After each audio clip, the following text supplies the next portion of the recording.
Bisa pag minananalbayan, nag-iisip ka kung lalaro pa ba ako. Lahat ng nilalapitan ko, sinasalbahe ako.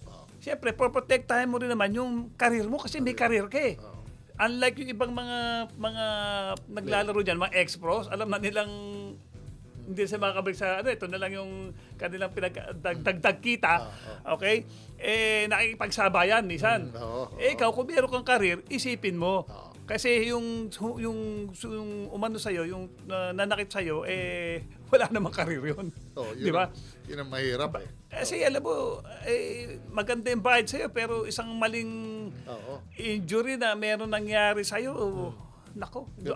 Wag sanang matapos ang karir mo. Kung may mga injury, hintukad, karahe ka ng 3 months, 4 months, edi yung binayad sa'yo, talo pa. Yes. Yung iba pa, di ba, nangyari kay John Amores. Kay John Amores. Isang topic Yes, natin, di ba? Umabot sa labas. Umabot sa labas. Di ba? Anong ginawa sa kanya? Ilan yung mga nawala sa kanya compare sa matatanggap niya. So dapat dito, gagamitan nyo na minsan ng ano ba tawag to? Due diligence ba yan? Titingnan ano ba klaseng liga tong alamin mo.